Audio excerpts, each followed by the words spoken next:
Hey there! Welcome to episode 5 of The Lead Show. I initially recorded a few clips that I was planning on putting together as a podcast, but I realized that I wanted this conversation to be more authentic and to go a separate, different way from my initial plan, which was to talk about 5 tips to enjoy your time alone at university. Right now, after recording it and after reflecting, I realized that I want to talk more about the relationship with yourself side of things.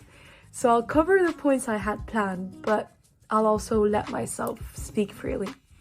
Because when I listen to an episode of a podcast or a show, I usually relate more and feel more comfortable when the person it feels more like an informal chat than a proper staged and scripted podcast episode. So the first point I was going to mention is the fact that you are the person you're going to spend the most time with in your entire life, because every single second you are there with yourself. And I know some people struggle with that distinction between being yourself, being your own best friend, and people are just like, it's stupid, you're just one person. You are completely free to think that way, but I think there's so much beauty and strength in seeing yourself as almost a source of external support, because inherently we do have an inner dialogue, at least most of us do. And that inner dialogue sadly tends to be negative. Naturally, that's how we are. We're trying to prevent ourselves from falling into danger or traps, so we always think about the worst case scenario. And obviously, let's say you're stressed about an exam, you're more likely to think about the potential of you failing and that being a factor of stress than you having an incredible grade, because you can. So, I'm just looking at my notes when I look on the side, but as you are the person you will be spending most of your time at university and in life with, you might as well learn to enjoy your own company. And I know that for a fact that's not easy because of the same factor that I just mentioned, which is the inner dialogue. So many of us, when we sit in silence or we have a moment of doing nothing, we'll just get negative in our heads. At least that's what happens with me when I'm not going through the best time. I just get negative and overly critical. So once you understand that, and you understand that it's just your brain trying to keep you safe, you can start to implement strategies to prevent that. And I'd say the biggest thing that actually helped me, 2 things actually. The first one was being accountable and keeping my promises that I make to myself. We are so quick to ignore the promises we make to ourselves and not realize the consequences of that. It's very simple actually. If you have a friend that you promise you will show up for to support in their new, the new sports they're doing, you promise to go and watch their games, and repeatedly every week you don't. This friend, 1, is not going to trust your word anymore. 2, is very likely not to really like you anymore. Because if you hadn't promised anything, that'd be fine, but you did, and they expected you. So it's that factor of expectation that we have even with ourselves.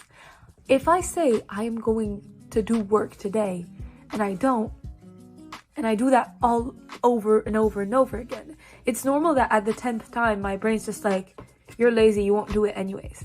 It's a distrust type of situation. So when you do that, you will be led to trying to escapism, in the sense that you won't want to face your own mind because it's consequences. Same with, your parents when you were a child. If they tell you not to do something and you do it, you're more likely not to want to avoid that conversation. So it's the same with yourself. If you have nothing to fear, you will have no reason to escape from your own company. Second point is to pair that up with something else that is absolutely critical, especially if you're a perfectionist and an overthinker. be nice to yourself. And I know it sounds very stupid to some people because they don't think about the relationship they have with themselves. But trust me, it is an important one. Because whether you want it or not, it's going on. The inner dialogue is happening. That relationship exists. Whether you choose to acknowledge it or not, might as well make the best out of it. So, what I mean by be kind to yourself, it's the usual treat yourself like someone you love type of situation. In the sense that if a friend said they were going to show up in that same circumstance we had with a sports game, and they don't because they were sick or because they were completely overwhelmed, not even sick, they were just overwhelmed with everything going on in their life, you're very likely to be like, oh, I'm sorry that went on. You'll probably come and watch another game. That's completely fine. It's the same with yourself. If you plan to do something or to show up, or let's say you have a new goal to get to the gym and you don't, because that day was hectic, because you got bad news, you can't be beating yourself up because it's not constructive and it's not justified. So finding some sort of balance between keeping up with your promises but also understanding when to be understanding with yourself is ultimately the key to being comfortable with yourself and being able to spend more of that time with yourself. So another point I wanted to mention is the different options you have when we say spend time alone. Obviously, before the options, why should you spend time alone? One, because you are a very fun and exciting person, and you are very likely to understand yourself more than anyone else. So you are very likely to enjoy the same things as yourself, in the sense that you don't have to bother with someone, dragging someone somewhere. You know you'll enjoy it, you just go by yourself. Second point, it's very relaxing because life and human beings can be very intense sometimes, and you just need to relax. You need some silence. You need to just have some time disconnected from everyone else, from everything else. It's essential, especially if you're an introvert. You probably already do it. So for us extroverts, it's a skill you need to learn, and I've really grown to enjoy my own company and need and crave my own company every single day, at least for a few minutes, if not hours. And the third point is that it will massively increase your confidence. I get asked all the time how I am so confident. It is because I've grown to love myself. I think I'm freaking amazing. You should think that about yourself too. So as I think I'm amazing, I have no reason whatsoever to think that people won't think I'm amazing. So why would I have to hide? And I don't get embarrassed because everyone makes mistakes, everyone does stupid stuff. That's fine. What else can be? I'm trying to think of things that can come between you and being confident. Being scared of being wrong. Everyone is wrong all the time. Everyone makes mistakes. Being scared of being judged. You just, at some point, you realize that not everyone will like you. Not everyone will understand you. Too bad for them. Their loss. You be you. Be a nice person, obviously, because I assume you are. If they don't vibe, it's fine. You don't vibe with everyone either. Why would you want everyone to like you? If you're a people pleaser, which I was, that is a massive point. But that's a whole other topic in itself. So, how to spend effective and quality time with yourself. You have quite a few options.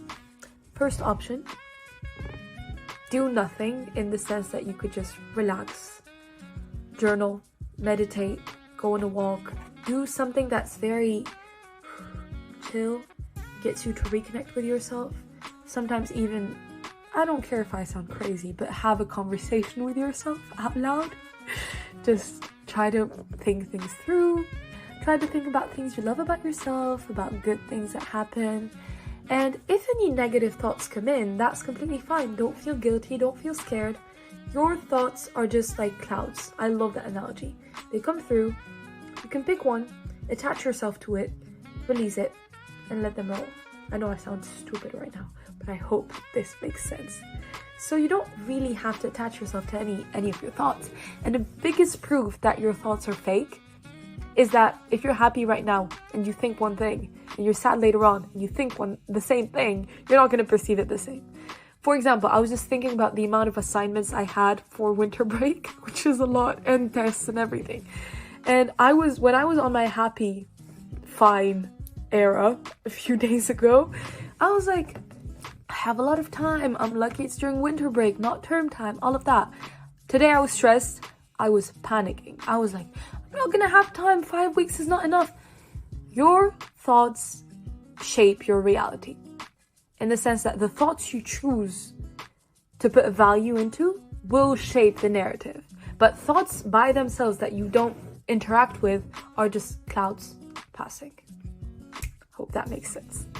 So the first way to spend quality time with yourself is just relaxing, just taking the time to reconnect with yourself.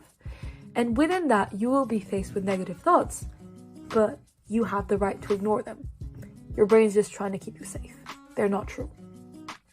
Second way to do things, and that's more if you're looking to boost your confidence, have a good time, and potentially if you're still not at a stage where you feel comfortable with yourself on your own, just for an hour or two doing nothing or doing something relaxing, is doing your usual things that you do every day, but on your own and intentionally. Because obviously, if you go and study in the library all day, you are by yourself. But right now, I'm trying to talk about quality time by yourself that will get you to connect with yourself and build a better relationship with yourself and be a happier human being at the end of the day. And perform better at university and just make more friends and have a better social, academic, professional life and life in general. So the second option would be to do group activities on your own. In the sense that if you usually go with your friends to a coffee shop or to have a meal, do that by yourself. You will interact with people at the restaurant, at the cafe, but you will be by yourself. Second option could be to start a sports class, just join a dance class, a language class, whatever it can be. What else did I write? Oh, go to a common area or a market or somewhere that you know you might run into new people, but go by yourself. And the whole point of that is, one, to build your confidence. And two, very, very important point, to make memories with yourself that you only will remember, no one else. And that is such a crucial point that people ignore. The people that we're so close to and have a good bond with are people we usually share memories with. We have moments where we just can reflect on these times and have a big smile on our face, sometimes cry, sometimes laugh. Things that bond you with the person. And when you have these memories with yourself and you know you can just think of something and smile on your own, or look yourself in the mirror and remember a memory and smile, that is just one of the happiest times. Because we really do have a best friend in ourselves. And usually we look for things we either have or want to have in other people.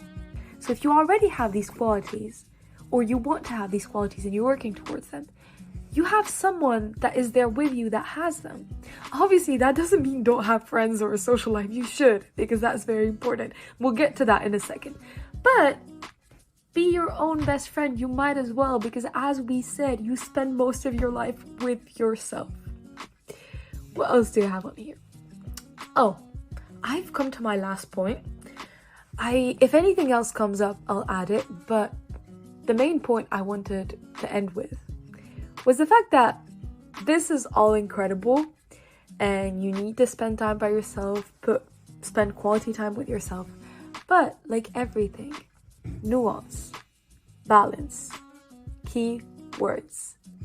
Because you will have times, and I have these times, even though I'm a massive extrovert that enjoys time alone, I still get dragged sometimes into becoming a loner. If I'm focused on one thing or one goal in my life, I'll just go. And sometimes it gets too much. You get overwhelmed and you get in your head and you don't think clearly anymore. I can give you a very simple example. I was stressed earlier, and when you're stressed, you don't really perceive life the way it is. You just dramatize everything and everything's really bad and tragic and everything's gonna end bad and the what ifs are all negative. Right now I'm doing better, so that's why I can record this episode, but I was not doing good a few hours ago. So I had to call this one of my close people that I love, and saying things out loud talking to someone, hearing someone else's perspective, it really does add a lot of value. All of that to say that sometimes the best thing you can do for your mental health is to go out, is to talk to people, is to get your mind off of things, sometimes not even talk about that one thing. But that is only applicable if you already have that balance within yourself, if that makes sense. If you already do spend time alone, and if you're not using that as a way to escape every single event, if it's just a one-time, two-time thing. Let's say, I remember it was when I was 14 or 15, I had something not really cool happen to me at school, and it was my birthday, and I was going to cancel my birthday party, and I didn't. And let me tell you, one of the best decisions I've ever made, because I had an incredible time. Next day, my family and friends from another group of friends organized a surprise party for me. And the only way I was able to get through that episode that wasn't cool at all was with people's support and getting my mind off of that thing. Because if I stayed at home alone, I would have just spiral around and around and around and re-question everything about that event. All of that to say, in general, knowing yourself is the key to everything, and it all boils down to that. So yeah, I think that concludes the episode. That was the main... Oh, there's something else I wanted to mention. The difference between being alone and being lonely. That's a massive thing. I think we can all... I don't really need to explain. I think we can all agree that sometimes we are not alone. We are with people. But damn, we feel very lonely. And it's usually around people we don't like, or people that don't have the same, I'd say, vision of life as us, or are doing things that don't align with us. And sometimes you can spend a lot of time alone and not feel lonely, because you have yourself and you have your people. They're not with you right now, but you know in the back of your mind that you have them. And it's better to have a close, small circle of friends that you can count on. Not even friends, I'd say family and friends, because for me it's mostly family that you can count on. And then I'm a very big defender of having an extensive network of friends, or if you want to call them acquaintances, from different groups, different types of vibes, because sometimes you don't want to be deep and you don't want to hang out with the same people. You just want to have a good time with people you don't know that much. So this whole notion of just having a small circle of friends, that's all you need, yes, valid, but you also need people you can just go crazy, forget about life with no consequences, that you won't see probably in the next 2-3 months. And yeah, I think that's the best way, at least for me, to structure my life. Have close people that I can confide in and I can ask for advice and I value their opinion. And then just have friends, especially if you're a university student, you'll probably relate, friends from your course, friends from a certain society, friends from different realms of life that you bond with on different levels. I don't want to make it too long. That was episode 5 of The Lead Show, all about spending time alone, loving yourself at university and also outside of university. I really hope you enjoy, and I absolutely loved this episode because I already have a TikTok account at Be Unstoppable if you don't follow me. Plugging myself, where I post content like this, but I absolutely loved. I've been talking for 18 minutes non-stop.